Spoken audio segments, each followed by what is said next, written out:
Қайырлы күн, құрметті оқушылар, әріптестер. Бүгін сіздермен нөмірі 5 сабағымыз тағы да қоспалар, кристалдық заттар және ерітінділер қатысындағы қоспа есептерін қарастыратын боламыз. Енді біз бұл сабағымыздағы мысалдарды қарастырмас бұрын нитраттардың термиялық ыдырауы туралы теориялық бөлімді кішкене қайталап жіберейік. Өйткені осы ыдыраудың есептерінде өздеріңіз де байқасаңыздар, нитраттардың термиялық ыдырауы туралы есептер өте көп. Әсіресе бұл 8-9 сыныптың аудандық олимпиада есептерінде әр жыл сайын кездесетін тақырып бұл. Ал енді бұл жерде термиялық ыдырауды алдыңғы сабақта да кішкене айтқанбыз, бірақ енді осы сабақта толықтырып толығымен айтайық. Ол бірінші жалпы кезге металдың нитраты, мына жерде нитрат деп тұрған, ол металдың нитраты, қыздырған кезде бір қанша аралық бойынша бөлінеді. Ол бірінші магнийге дейінгі деп тұр. Яғни магнийге дейінгі деп отырған натрийдің бастап сол жағында тұрған, яғни магнийдің сол жағында тұрған металдар, ол нитрит түзеді және оттек түзеді дейді. Мысалы, сіздерде натрий нитраты болса, онда бұдан натрий нитрит деп отырғанымыз NO2 плюс O2 түзіледі. Енді осы жерде бір ескерту бар. Литийден басқа деп отыр. Литийден басқа. Яғни мынау литий осылай дәл мынау формулаға сәйкес сол термиялық айырылмайды деген сөз. Онда қалған мынау калий, барий, кальций, натрий, осы сияқты металдарымыз осы бірінші аралық бойынша термиялық айырылады деген сөз. Ал екінші магнийден мысқа дейінгі және литий дейді. Ол магнийден мысқа дейін дегенде магний мен мыстың өзі осы екінші аралыққа қамтылады. Ол кезде металдың оксиді түзіледі дейді. NO2 газ және O2 газ. Яғни бірінші аралықта бізде тұз бен оттек қана болса, екінші аралықта бізде оксид, азоттың 4 валенті оксид және оттек газ түзіледі. Литийде де дәл осылай, оны шатаспай көресіздер. Мысалы, литий нитраты болса, оны қыздырған кезде литий 2O плюс NO2 плюс O2 газ түзіледі. Бұны жаңа бірінші аралықпен шатастырмау керек. Бұл бірінші аралыққа жатпайды. Сонда литийіміз 2, оттегіміз 6, мынау жерде 5, сонда мына жерде 1/5 болу керек. Сонда 3, 4, 6. Әсіресе есептер шығарғанда сіздерге айтпақшы осылай бөлшек коэффициенттерді қоюға болады. Өйткені сіздерде коэффициентін сұрамайды, бірақ есептерде осылай бөлшек санмен теңестіре беруге болады. Келесі үшінші, мыстан кейінгі металдар. Яғни мынау сынаптан бастап соңына қарайғы металдар. Бұл жерде металдың өзі жай зат түзіледі. Мысалы, күміс нитраты болса, онда күміс, NO2, O2 түзіледі деген сияқты. Бұл енді жалпы металдар бойынша осылай. Енді бұл заңдылыққа бағынбайтын бірнеше нитраттар бар. Оның біріншісі аммоний нитраты, яғни аммоний ол металл емес. Онда ол жерде азоттың 1 валенті оксиді және су түзіледі. Аммоний нитраты айырылған кезде азоттың 1 валенті оксиді және су түзіледі. Одан кейін марганецтің 2 валенті, мына жерден қарап отырсаңыздар 2 валенті. Нитраты айырылған кезде негізінде қарап отырсаңыз, марганец ол екінші аралыққа жату керек. Мынау заңдылық бойынша оксид, NO2 және O2 түзілуі керек. Бірақ бұл жерде марганец жаңағы түзілетін оттекпен тағы да тотығады, марганецтің 4 валенті оксидіне айналады. Нәтижесінде оттек жоқ бұл жерде, бірақ NO2 газы бар. Сонда марганецтің 2 валенті нитратынан 4 валенті оксиді түзіледі. Сонда ары қарай оттек газы түзілмейді. Дәл сондай заңдылық темірде де бар. Мына жерде қарасаңыз темір 2 валенті, бірақ оның 2 валентісі оттекпен тағы да тотығады, 3 валенті оксидке айналады. Нәтижесінде оттек газы түзілмейді. Бұл металдарды өте жақсы білу керексіздер. Осыған дейін бірнеше жылдың алдында облыстық олимпиадада болды, дәл осы марганец. Көп оқушыларда осы теңдеуді білмей жатады нитраттардың айырылу реакциясында. Көбінесе мына екінші аралық бойынша жазып қояды. Сонда осыны білу керексіздер. Бұл қосымша информация бүгінгі сабағымызда теориялық бөлім. Мынау әсіресе марганецті, темірді жатқа білу керексіздер. Бұл кішкене күрделірек, қиынырақ есептерде осыларды береді. Жақсы, енді мысалдарға келейік. Бірінші, бұл 77 деп отырған сіздерде өзіндік жұмыстағы 77-ші есеп деген сөз. Мыс нитраты және мыс хлориді қоспасын тұрақты массаға дейін қыздырғанда 11,2 литр газ қоспасы түзілді дейді. Енді бұл жерде қарап отырсаңыздар, мыс нитрат ол термиялық айырылады. Жаңа ғана біз оның теориясын айттық. Ал мыс хлориді ол қыздырғанда айырылмайды. Онда тек қана осы жердегі газдар түзіледі. Ол газ қоспасы деп отырған NO2 мен O2-ні айтып отыр. Өйткені жаңа ғана біз айттық, мыс ол екінші аралықта, ол жерде оксид, NO2 және O2 түзілу керек. Дәл осындай массадағы қоспаға артық мөлшердегі қорғасын нитрат ерітіндісін қосқанда 27-8 грамм тұнба түзілді. Бастапқы қоспадағы мыс хлоридтің массалық үлесін есептеңіз. Жақсы, онда бірінші теңдеулерді жазайық. Купрум хлор 2-ні біз қыздырғанда ештеңе болмайды. Купрум хлор 2 болып қала береді. Ал купрум NO3, яғни мыс нитратын біз қыздырған кезде мыс оксиді теңестіріп жазайын бірден. 2, 4 NO2 және O2 газ түзіледі. Енді бізге мына газ қоспасының көлемі берілген 11,2 литр. Оны зат мөлшеріне айналдырсақ, енді бірден мына жерге жаза берейін. 0,5 мол болады. 11,2-ні 22-де 4-ке бөлеміз. Енді бұл 0,5 мол дегеніміз NO2 мен O2-ның жалпы зат мөлшері.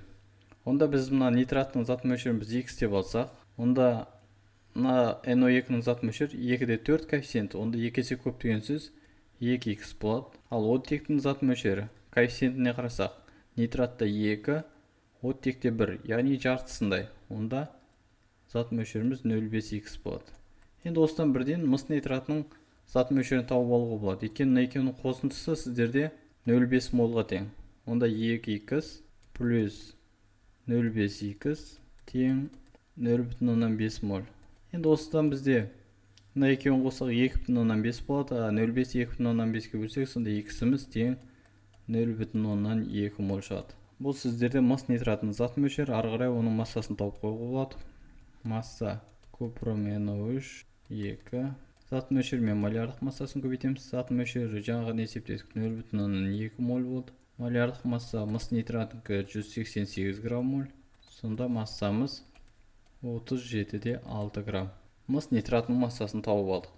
Енді екінші бөлігінде, есептің екінші бөлігінде дәл осындай массадағы қоспаға артық мөлшерде қорғасын нитраты мен ерітіндісімен қосқанда 27-де 8 грамм тұнба түзілді дейді. Енді қарап отырсақ, онда дәл осындай қоспа деген сөз тағы да мыс нитраты бар және мыс хлориді бар. Оған қорғасын нитратын қосамыз. Енді мыс нитраты мен қорғасын нитраты әрекеттеспейді. Онда әрекеттессе тек қана мыс хлориді мен қорғасын нитраты. Онда бұл екеуі әрекеттескенде түзілетін тұнба ол қорғасын хлориді болады. Онда мынау 27-де 8 грамм деп отырған плюмбум хлор 2-нің массасы. Онда бірден зат мөлшерін тауып алайық.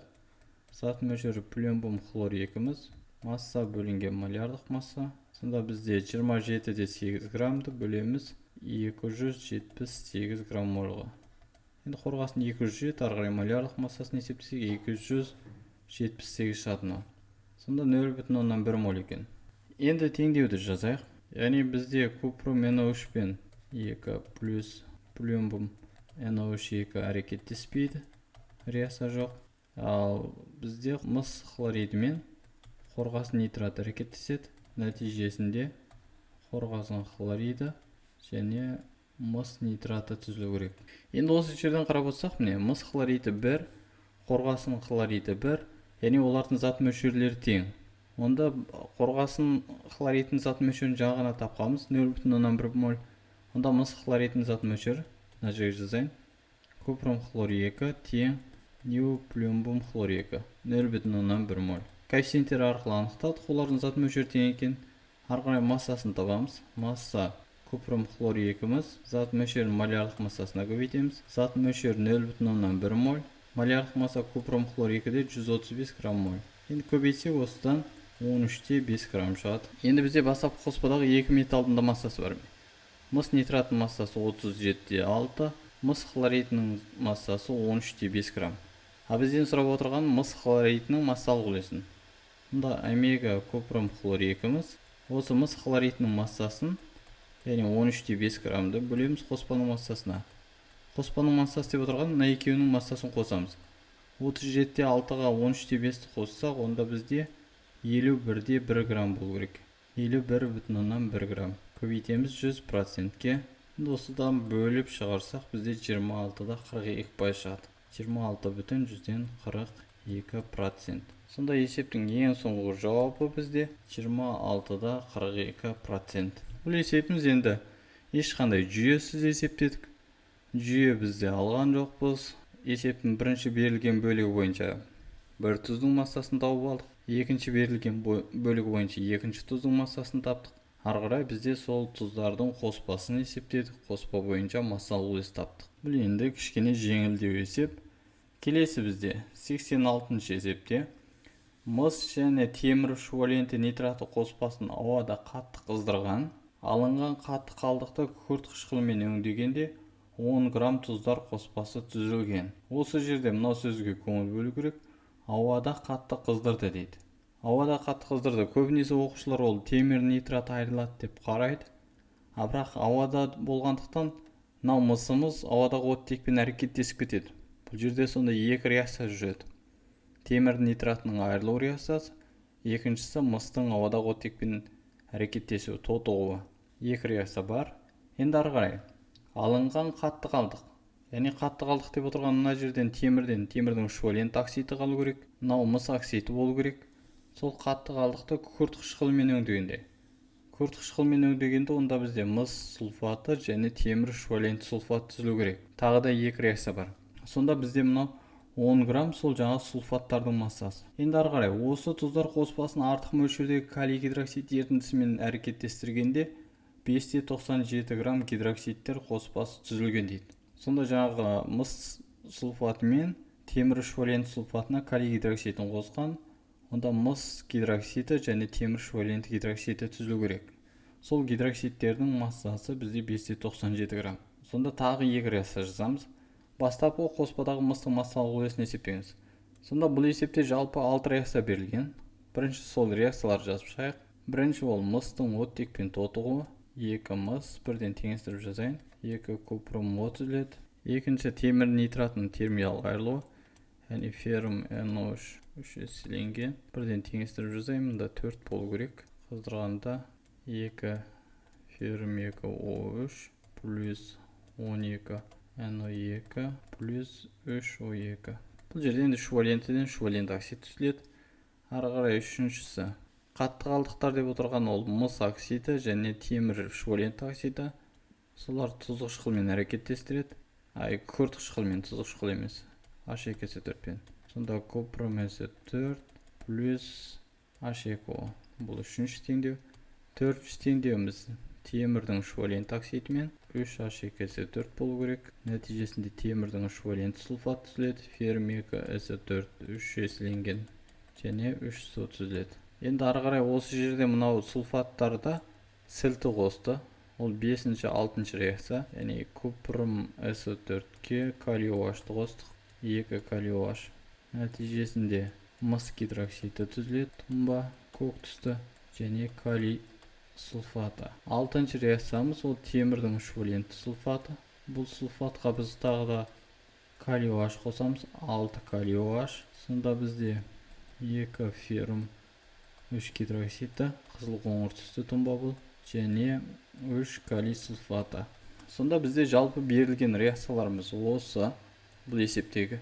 Бұл реакциялардан енді бізге жалпы келесідей схема жасауға болады. Ол бірінші бастапта бізде мыс болған.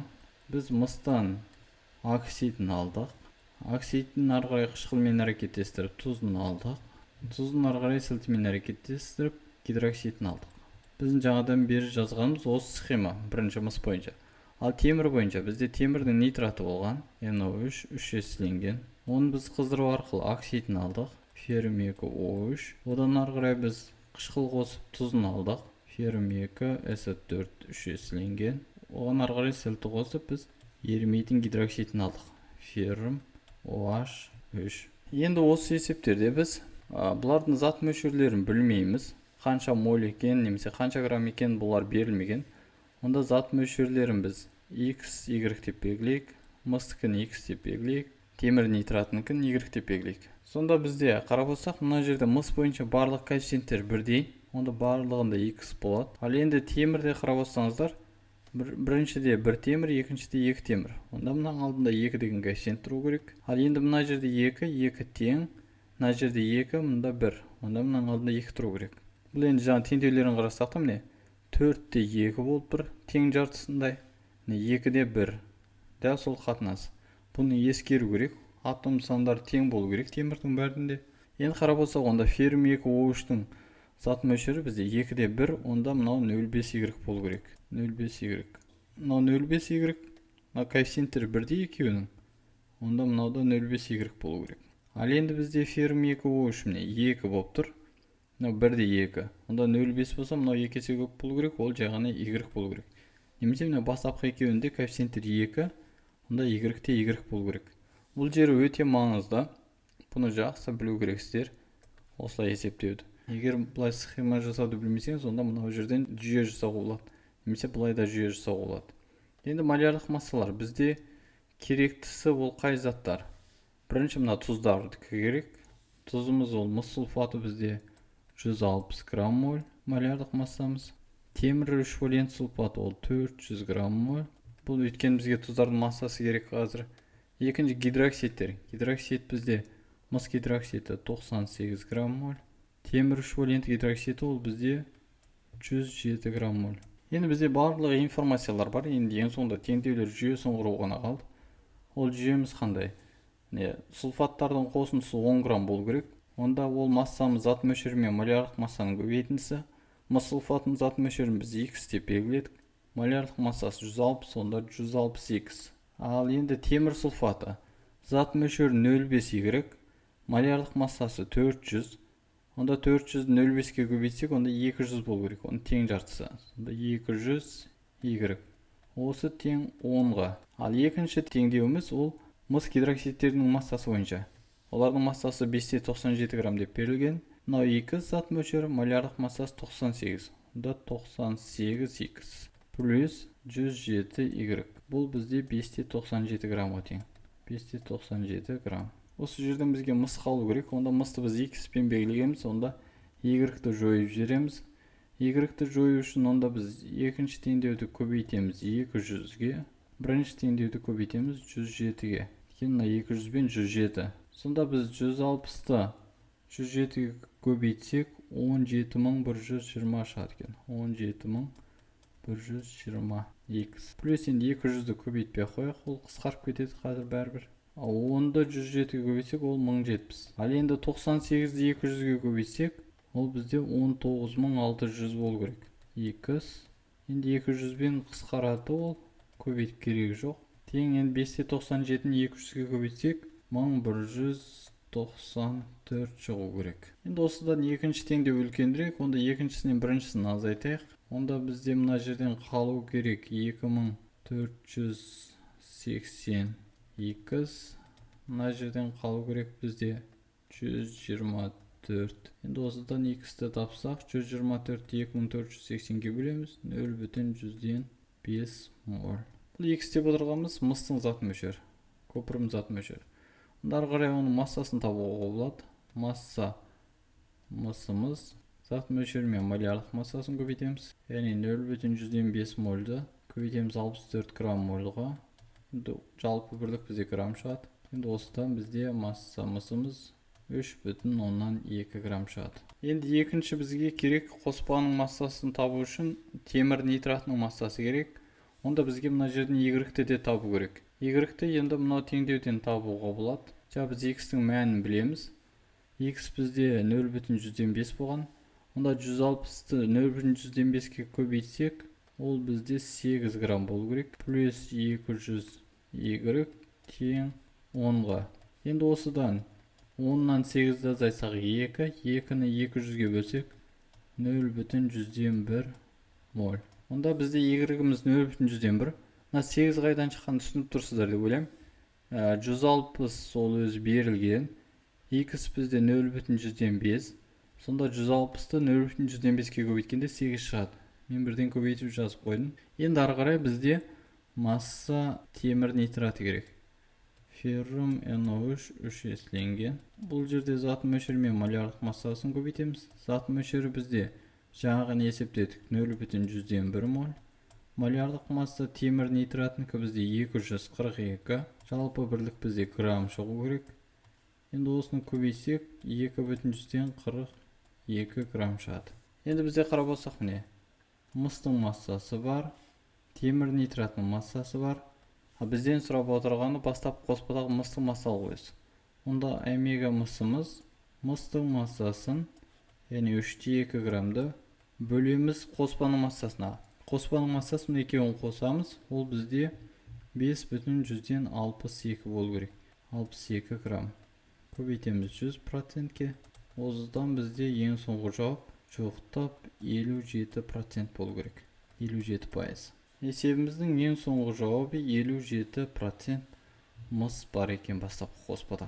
Енді бұл есептің жалпы анализін қарасақ, бұл жерде оқушылардың ең көп шатасатыны мынау бірінші реакция теңдеуін ескермей кетеді.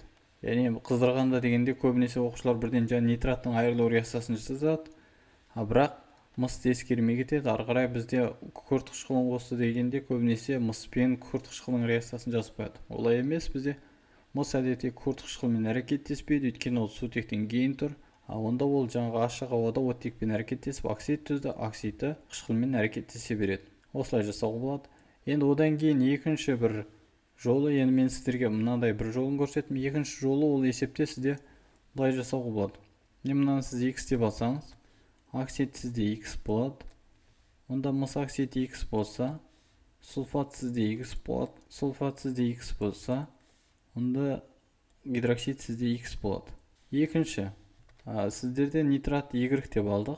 Онда қарап отырсақ, оксидіміз 4-2, оның жартысындай 0,5 y болады. Ал енді мынау темір оксиді міне 0,5 y болса, ол мына жерге сол 0,5 y-ін аламыз. Одан түзілетін сульфатымызда 0,5 y болады. 0,5 y. Ал енді сульфатымыз 0,5 y болса, одан түзілетін гидроксидіміз міне 1,2 болып тұр, 2 есе көп. Ол y болады. Ал енді бізге есепте берілген массалар, ал енді сіздерде есепте жаңа сульфаттардың массасын берген. Мына екеуін берді. 10 грамм деп. Сонда міне 160x плюс 200 y деген теңдеу осыдан шыққан мынау. Екіншісі мынау гидроксидтердің массасын берді сіздерге. Бұл сіздерде 597 грамм. Осылай да жүйе жасауға болады. Мына екеуінен, мына екеуінен. Мынау схеманы жазбай-ақ осылай да жүйе жасауға болады. Енді былай схеманы жазсаңыз, ол кішкене реттірек, әдемірек көрінеді. Бірақ қай жолды таңдап шығарсаңыз да бәрібір дұрыс болып саналады. Ешқандай қате емес. Ең бастысы жүйені дұрыс құру керексіз. Мына зат мөлшерлерінің қатынасын өте мұқият болу керек. Бір коэффициентті ұмытып кетсеңіз, онда сізде барлық есебіңіз қатеге кетеді. Өзіндік жұмыс тапсырмаларын орындағанда да осыған қатты көңіл бөлу керек. Жақсы, келесі есепке көшейік. Келесі үшіншісі 92-ші есеп. Ванадийдің 3 валенті және 5 валенті оксидтерінің қоспасындағы оттектің массалық үлесі 40% дейді. Дәл осындай 120 грамм қоспаны тотықсыздандыруға жұмсалатын алюминийдің зат мөлшерін есептеңіз. Жалпы қоспаның массасын сіздерге беріп қойған. Ол жерде оттектің массалық үлесін де беріп қойған. Енді қарап отырсаңыздар, мынау оксид екеуі ұқсас оксидтер, бір элементтің оксидтері әртүрлі валенттіліктегі. Сонда жалпы екі-ақ элемент, ванадий және оттек. Ванадий мен оттек қана. Енді оттектің массалық үлесі сіздерде 40% дегеннен сіздер бірден білу керексіздер, ванадийдің массалық үлесі онда 60% деген. Егер осы жерін қорытып алсаңыздар, онда есеп сіздерге жеңілдейді. Онда сіздер мына қоспадағы оттектің массасын тауып алуға болады, яғни 120-ның 40%. Онда масса оттегіміз, қоспаның массасы 120 грамм, оның 40%, яғни 0,4-ке көбейтеміз. Ол сіздерде 48 грамм. Ары қарай зат мөлшерін табайық. Зат мөлшері оттегіміз массасын молярлық массасына бөлеміз. 48-ді бөлесіздер 16-ға өлшем бірлігі мол шығу керек. Енді бұл жерде оттекті біз атом түрінде алып отырмыз. Сол үшін 16 болып тұр. Молекула емес. 3 мол шығады. Демек қоспадағы оттек атомдарының зат мөлшері сіздерде 3 мол. Енді ары қарай масса ванадийді табамыз. Қоспаның массасы бізде 120 грамм. Оның 48 грамм оттек болды. Онда қалған 72 грамм сіздерде ванадий. Ары қарай зат мөлшерін табайық. Зат мөлшері ванадийіміз. Массасы молярлық массаға бөлеміз. Ванадийдің массасы бізде 72 грамм болды. Молярлық массасы 51 мол болу керек. Сонда осыны бөлсек 1,412 мол. Бұл жоқтап алған кезде осылай болады. 1,412 мол. Енді ары қарай бастапқы қоспаны алайық. Қоспаның біз зат мөлшерлерін білмейміз, онда біреуін x, біреуін y деп жаза берейік. Енді мен мына бүгінгі есептерде барлығын былай қысқартып жазып жатырмын, өйткені бұған дейінгі есептерде мен сіздерге толық оформление қалай болу керек екенін көрсеткенмін. Енді сіздер есеп шығарған кезде сол ережелерді қолдану керексіздер. Онда біз ванадий 2O3-те 2 ванадий бар және 3 оттек атом бар. Егер мынаның зат мөлшері x болса, онда ванадийдің зат мөлшері 2x, оттектікі 3x болады. Ары қарай ванадий 2O5-те 2 ванадий және 5 оттек атом бар. Енді мынаның зат мөлшері y болған кезде ванадийіміз 2y, оттегіміз 5y болады. Енді біз мына ванадийдің және оттектің зат мөлшерін білеміз. Оны жаңа ғана есептеп алдық. Ванадийдің зат мөлшері 1,412 болды. Оттектің зат мөлшері бізде 3 моль болған. Моль. Онда осы бойынша жүйе жасай саламыз. Ванадийдің зат мөлшері 2x плюс 2y тең 1,412. Ал оттектікі бізде 3x плюс 5y тең болу керек бізде 3-ке. Енді осыдан x пен y-дің біреуін жою керекпіз. Мысалы мынаны біз 2-де 5-ке көбейте салайық. 2-де 5-ке көбейсек, бұл жерде 5y шығады. 5y y-пен жойылады. Енді осы жүйені шешсек, онда x y-дің мәнін бірден жазайын.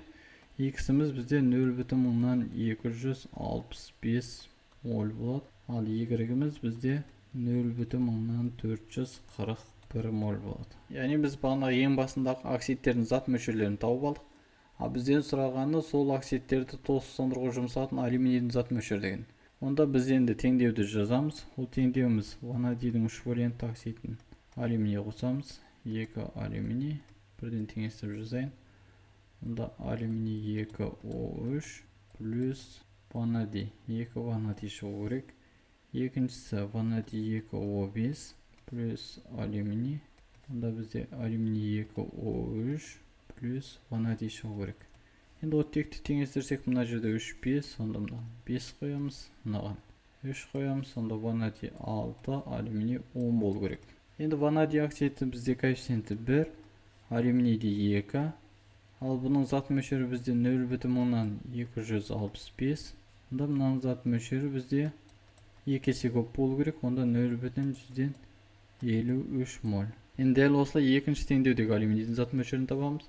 3-те 10, мынаның зат мөлшері 0,441 болған. Мынаның зат мөлшерін біз А деп белгілейік. Онда A'мыз бізде мынаны көбейтеміз 4,41, оны 3-ке бөлеміз. Сонда 1,47 моль шығу керек. Ал енді ең соңында бізде жұмсалатын алюминийдің зат мөлшерін деп тұр. Яғни ол сіздерде бірінші теңдеуге жұмсалатын 0,53 моль болды. Екінші теңдеуге жұмсалатын 1,47 моль болды. Онда нью жалпы алюминийіміз ол 0,53-ті қосамыз 1,47-ге жалпы моліміз шығу керек. Сонда ол тең 2 мольға. Ең соңғы жауабымыз сонда 2 моль болу керек екен. Сонда бастапқы оксидтерімізді тозсыздандыруға жұмсалатын жалпы алюминийдің зат мөлшері 2 моль. Енді бұл есепте де ең маңыздысына бастапқы берілген кезде процент бойынша көңіл бөлу керек. Оттектің проценті сізде 40% деген кезде бірден ойлау керексіз. Онда 2 ақ элемент, онда екіншісі ол ванадийдің проценті деп 60%. Немесе бұл есепті басқаша да шығару жолы бар. Енді оның басқа жолымен шығарып жасаңыздар, өздеріңіз көріңіздер, қараңыздар. Бұл бір ғана жол емес, бірнеше жолы бар. Жалпы қоспа, мысалы сіздер мынаны x y деп алсақ оксидтерді, олардың массасы бойынша да бір теңдеу жасауға болады. Өйткені жалпы масса бізде 120 грамм. Егер сіз мына жерде қалған ванадий екенін ескермесеңіз, онда оттектің зат мөлшері 3 моль. Ары қарай мына оксидтердің массасы бойынша бір теңдеу алып, соны шешуге де болады. Сондай жүйе жасауға болады. Мына екі жүйе. Мына жерде 3x плюс 5y тең 3-ке теңдейсіз. Енді мынаның оксидтің молярлық массасын табасыз, мына оксидтің молярлық массасын табасыз. Оны x y-ге көбейтіп, оның қосындысы 120-ға тең болу керек деп. Олай да шығаруға болады. Дәл осы жауап шығады ең соңында. Бәрібір. Жақсы, сонда келесі есебімізге көшейік. Келесі 107-ші есеп. Натрий нитраты және мыс нитраты қоспасын қақтағанда түзілген оттек көлемі тағы бір түзілетін газдан 2 есе көп. Тағы бір түзілетін газ деп отырғаны натрий нитрат, енді біз білеміз, ол бірінші аралықта, яғни магнийдің сол жағында. Ол жерде тек қана оттек түзіледі, нитрит екеуі. Ал енді мыс нитратынан бізде мыс оксиді NO2 және O2 түзіледі. Сонда тағы бір түзілетін газ деп отырған, ол сіздерде NO2-ні айтып отыр. Азоттың 4 валент оксидін. Енді ең соңғы сұрап отырған бастапқы қоспадағы натрий нитратының массалық үлесін есептеңіз дейді. Онда ең бірінші біз тұздардың зат мөлшерлерін белгісіз деп алайық. Онда натрий NO3-ның зат мөлшерін біз X деп алайық. Мыс нитратының зат мөлшерін біз Y деп алайық. Белгісізіміз тұздардың зат мөлшерлері. Онда енді ары қарай термиялық айырылу теңдеулерін жазайық. Натрий нитратынан бірден теңестіріп жаза берейін. Қыздырған кезде бізде натрий нитрит түзіледі. плюс O2 газ түзіледі. Енді мына теңдеуді қарасаңыздар, 2-де 1 болып тұр оттекпен қатынасы. Мына x болса, оттектің зат мөлшері 0,5x болады. Өйткені ол тең жартысында 2-де 1. Ал енді екінші теңдеуіміз мыс нитратының айырылу реакциясы 2 купрум NO3 екеселенген. Осыны қыздасақ бізде 2 мыс оксиді түзілу керек, 4 NO2 газы және оттек газы. Енді мына жерден зат мөлшеріміз Y. Енді қарап отырсақ, міне 2-де 4. Мынау NO2 есе көп болу керек. Онда ол 2Y болады. Ал енді 2-де 1 оттек. Ол есе аз. Онда ол 0,5Y болу керек. Осындай коэффициент бойынша зат мөлшерін анықтауды өте жақсы білу керексіздер, мастер болу керек. Сонда сіздер ешқандай есептен шатаспайсыздар. Енді бізге берілгенде оттектің көлемі жаңағы екінші NO2-нің көлемінен 2 есе көп деп тұр. Енді алдыңғы сабағымызда біз айтқанбыз, газдардың көлемдік қатынастары V1-дің O2-ге қатынасы NO1-дің NO2-ге қатынасына тең, немесе M1-дің N2-ге қатынасына тең деп. Бұл заңдылықты өте жақсы білу керексіздер. Мына жерде көлеммен берілсе де біз оны зат мөлшерінің қатынасымен жазып алуға болады. Онда осы теңдікті енді біз пайдаланайық. Яғни бірінші теңдеуде оттек бар, екінші теңдеуде оттек бар. Онда осы оттектің жалпы мөлшері, яғни 0,5x пен 0,5y-тің қосындысы. Жаңағы екінші газ NO2-ден бұл бізде 2y, 2 есе көп дейді. Енді осыдан мына теңдеуді шешсек, мына астын бірде боламыз, сонда 2y-ті 2-ге көбейтеміз. Онда ол болу керек бізде 4y. Ал енді 4y болса, мына 0,5-ті өткіземіз. Оған қарай онда 3-те 5y. Сонда 0,5x тең 3,5y болады. Ал енді x-ті тапсақ, 3,5-ті 0,5-ке бөлеміз, сонда 7y болады. X тең 7y болды. Ал енді xy ол бізде жаңа тұздардың зат мөлшерлері болған. Бізден ең соңғы сұрап отырған натрий нитратының массалық үлесі дейді. Онда масса натрий нитраты, бұл жерде нақты сан шықпаса да ештеңе етпейді. Зат мөлшері мен молярлық массаның көбейтіндісі. Бұның молярлық массасы бізде 85, зат мөлшері бізде x. Ал енді x-іміз тең 7y-ге, онда x-тің орнына 7y қоямыз. Сонда 85 көбейтілген 7y, бұдан шығу керек 595y. Бұл натрий нитратының массасы. Ал енді екінші дәл осылай біз мыс нитратының массасын табамыз, купрум NO3 2. Онда оның зат молярлық массасы бізде 188, зат мөлшері Y, 188Y. Енді бізге массалық үлес натрий нитратын табу үшін натрий нитратының массасын, оның массасын жаңағы есептедік, 595Y болған. Қоспаның массасына білеміз.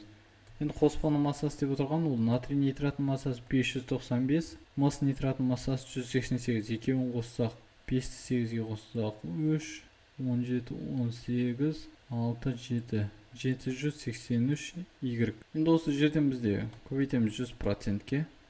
Осы жерден бізде Y-теріміз қысқарып кетеді. Енді осыдан ең соңғы жауабымыз жоқтап 76% шығады. Мен бұл есептің соңғы жауабы 76%. Енді сіздерде кітапта бұл есептің жауабы қате берілген, 64-те 4 деп тұрған болу керек. Мен жаңылмасам, бұл есепті қарағанмен, сонда жауабында қате берілген. Енді қарап отырсаңыздар, олимпиадалық есептерде, мысалы біз x-y-те белгісізді алдық, бірақ x-y-ті біз тапқан жоқпыз. Тек қана олардың бір-біріне қатынасын таптық.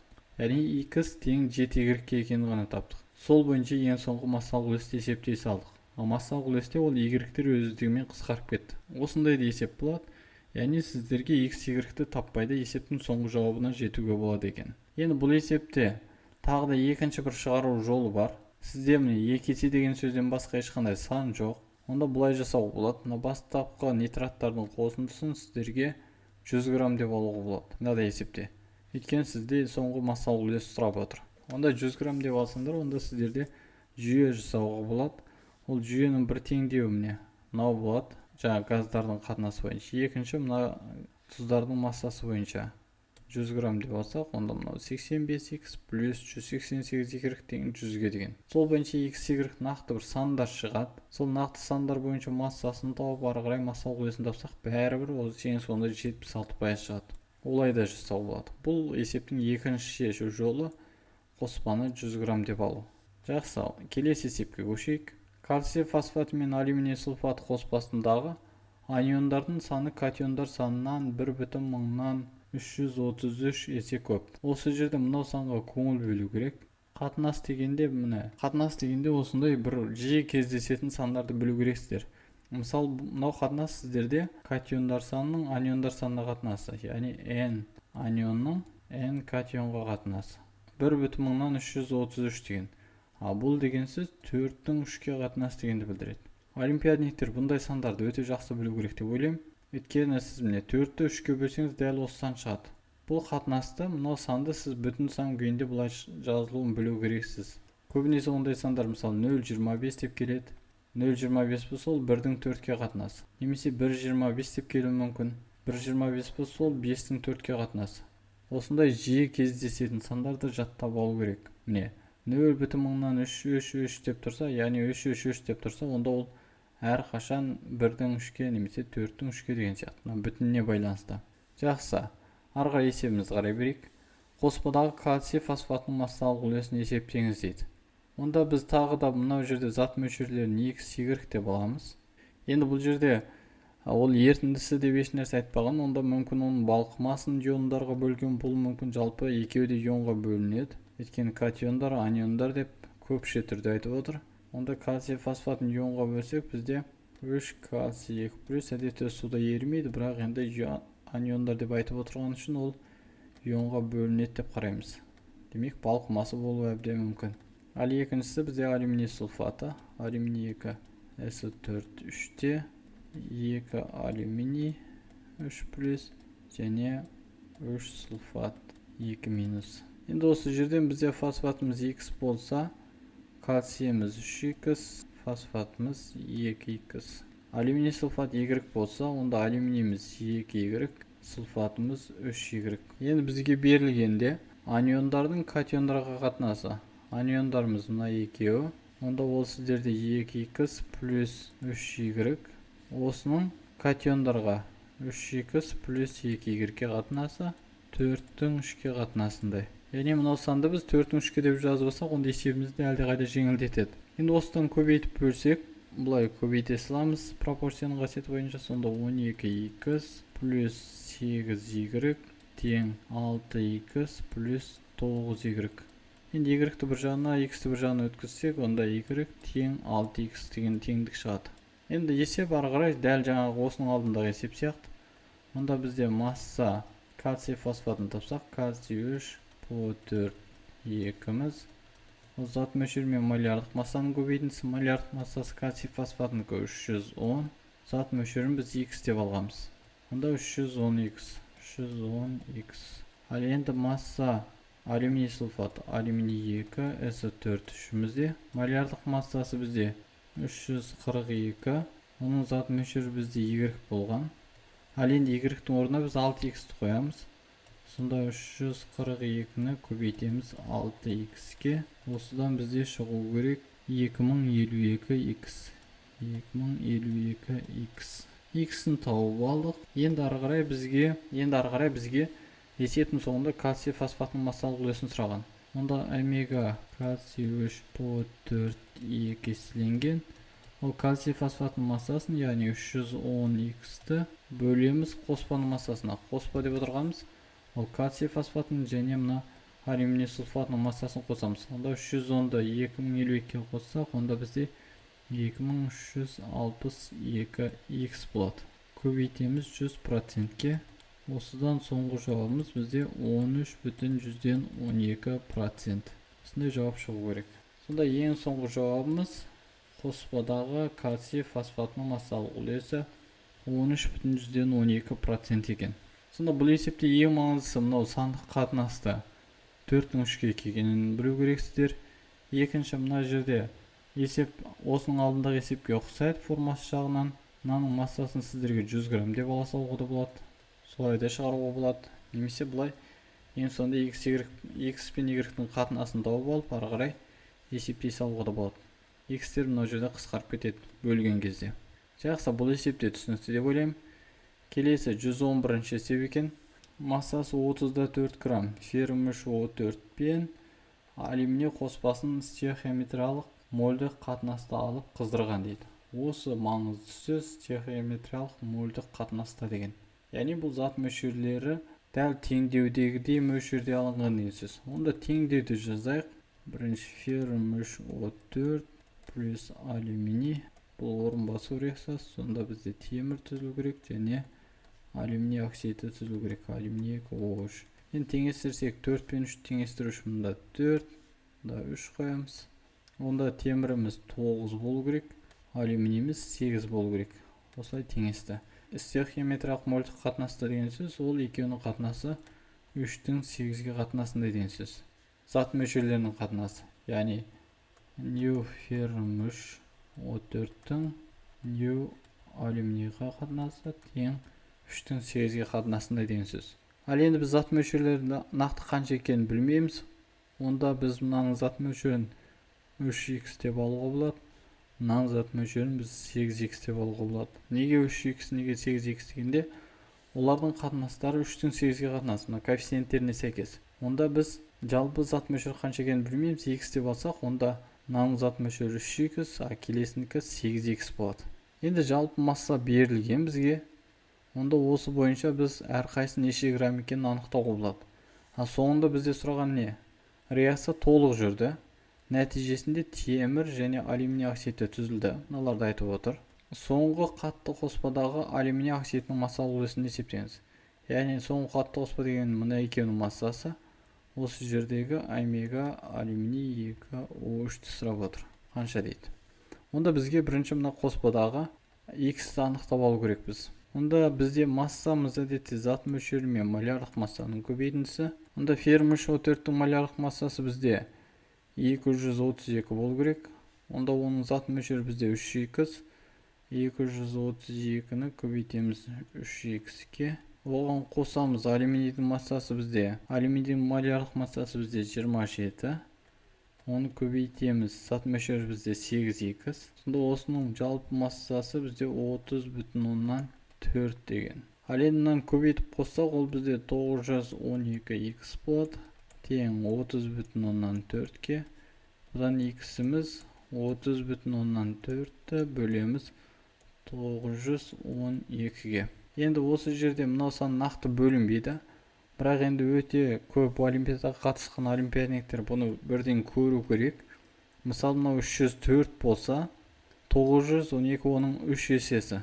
Яғни 304-ті біз 3-ке көбейтсек, онда 912. Онда ол негізінде 3-тен 1 болу керек еді.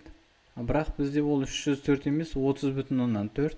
Сондықтан ол тағы да 10 есе аз, 30-дан 1 деген сөз. Сонда х-іміз 30-дан 1 моль. Сізге мынаны бөліп, бөлшек санға оны жоқтап алғаннан гөрі осылай қысқартқан күйде қалдырған дұрыс.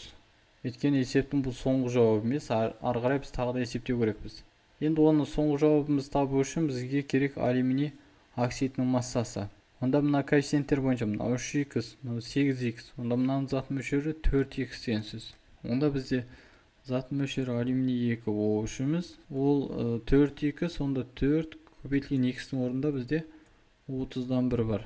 Сонда 4-тен 30 немесе қысқартсақ, оны бізде 15-тен 2 моль. Ары қарай онда массасын есептейміз. Масса алюминий 2O3-іміз. Зат мөлшері мен молярлық массасын көбейтеміз. Зат мөлшері бізде 15-те 2 моль. Молярлық масса алюминий оксидінікі бізде 102 грамм моль. Енді осыдан мольдар қысқарып кет. 102-ні 2-ке көбейтсек, ол 204. 204-ті 15-ке бөлсек, 13-те 6 грамм шығады. 13-те 6 грамм. Ал енді бізде алюминий оксидінің массасы бар. Енді бізге қатты қалдықта ол темірдің массасын есептеуге болады. Немесе бұлай жасауға, массаны сақталу заңы бойынша мыналардың массасы бізде 30-да 4 грамм болған. Онда олардың массасы мынау түзілген өнімдердің массасына тең болу керек. Бұлардың да массасы 30-да 4 грамм болу керек. Өйткені бұл жерде стихиометриялық деген сөз, олар бір-бірімен дәл әрекеттесті. Онда дәл осы өнімдер түзіледі. Онда мына екеуінің массасының қосындысы 30-да 4, ешқандай газ жоқ бұл жерде ұшып кетеді дейтін. Онда ең соңында массалық үлес алюминий 2O3-іміз. Алюминий оксидінің массасы бізде 13,6 грамм. Қоспаның массасы бізде 30,4 грамм. Көбейтеміз 100%-ке. Осыдан бізде 44,7% шығады екен. Ең соңғы жауабымыз сонда 44,7% алюминий оксиді болған бастапқы қоспада. Жақсы, бұл есепте сіздерге түсінікті деп ойлаймын. Сонда мынадай жерде көңіл бөлу керексіздер. Мына сан көп есеп шығарсаңыздар, бұндай сандар бірден сіздер біліп отырасыздар. Мынаны бөлсеңіздер бөлшек сан болады. Бөлшек санмен оны жоқтап алу керек. Жоқтап алсаңыз ары ең соң жауабыңызда кішкене қателер кетуі мүмкін.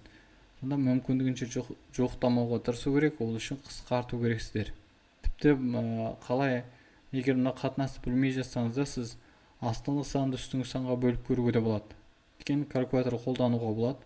912-ні 34-ке бөлсеңіз, содан дәл 30 шығады, онда демек 30-дан 1 деген сөз. Солай да жасауға болады.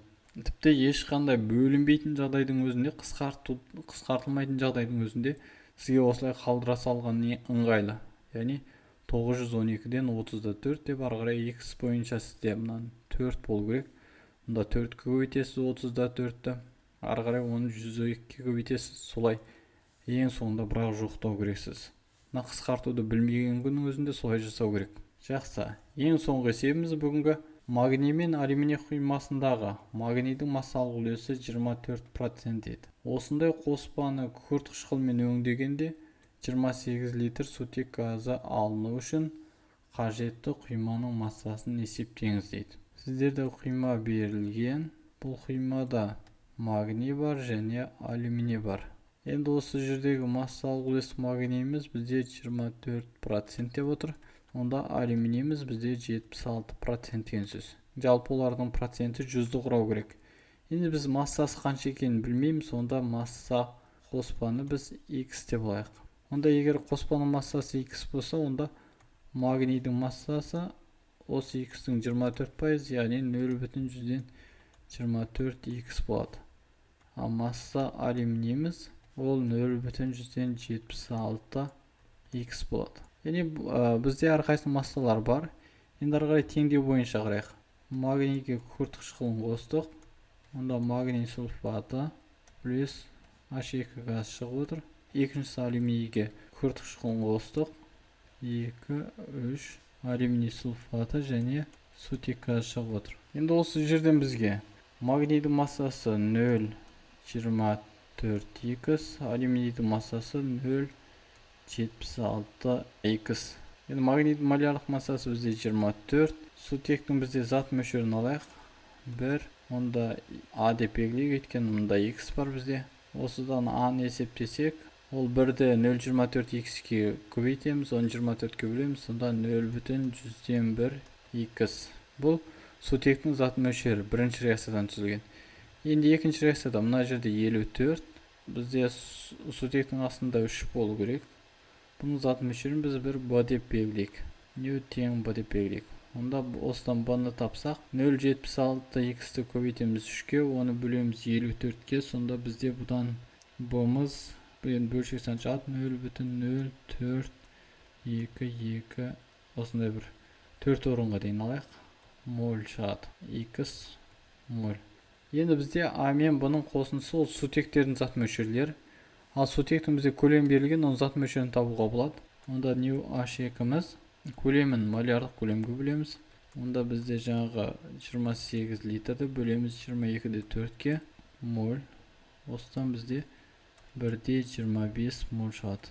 Онда сутектің жалпы зат мөлшері 1,25 екен. Онда мына екеуінің қосындысы 1,25-ке тең деген сөз. Мына үстіне жазайын.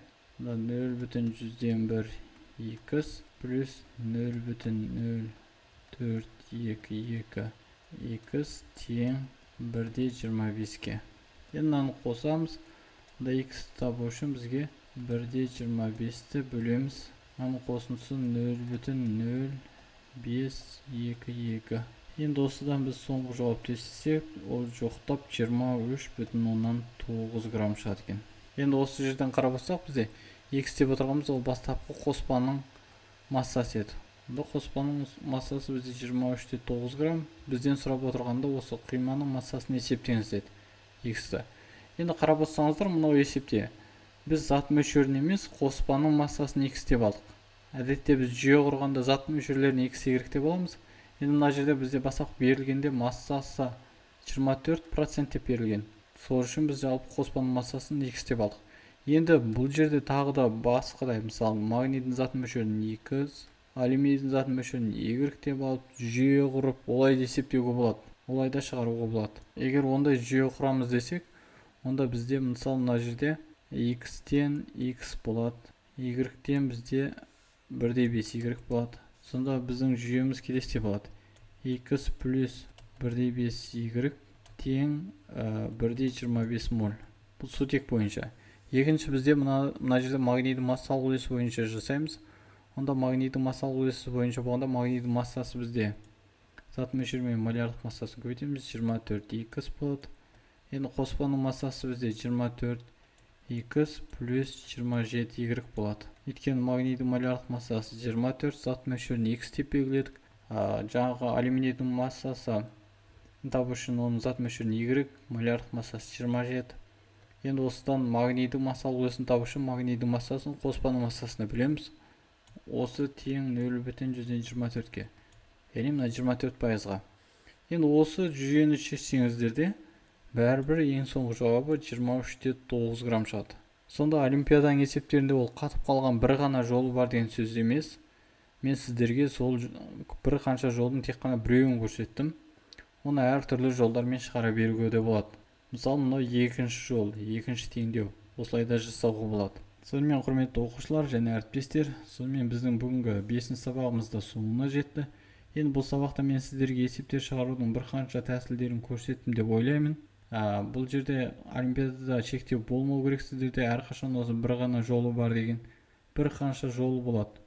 Ол бір қанша жолын сіз білесіз, сонша ол сіздерге өте жақсы пайдалы деген сөз. Оны жолдарын үйрену үшін сіздерге көбірек практика жасау керек, көбірек есеп шығару керек. Сонда көп есеп шығарған сайын сіздердің логикалық ойлау жүйелеріңіз дамиды. Нәтижесінде сіздерде әр кез келген есеп шығарған кезде бірнеше әдіс бірден есіңізге келеді. Қайсысын қолдану керек, ең тиімдісі қайсы дегеннің барлығын сіз ойыңызда анализ жасай алатын боласыз. Ол үшін көп есептерді шығару керек. Өзіндік жұмысты көп жасау керек. Жақсы құрметті оқушылар және әріптестер, осымен біздің бүгінгі сабағымыз соңына жетті. Келесі сабақтарымызда жүздескенше аман сау болыңыздар. Өзіндік жұмыс тапсырмалары жалпы алдыңғы 4-ші сабақта толығымен сіздерге берілген орысша нұсқасы. Енді қазақша нұсқасын 55-тен 114-ші есепке дейінгі қазақша есептерді осы видеоның астында комментарий бөліміне ссылкасын қалдыратын боламын.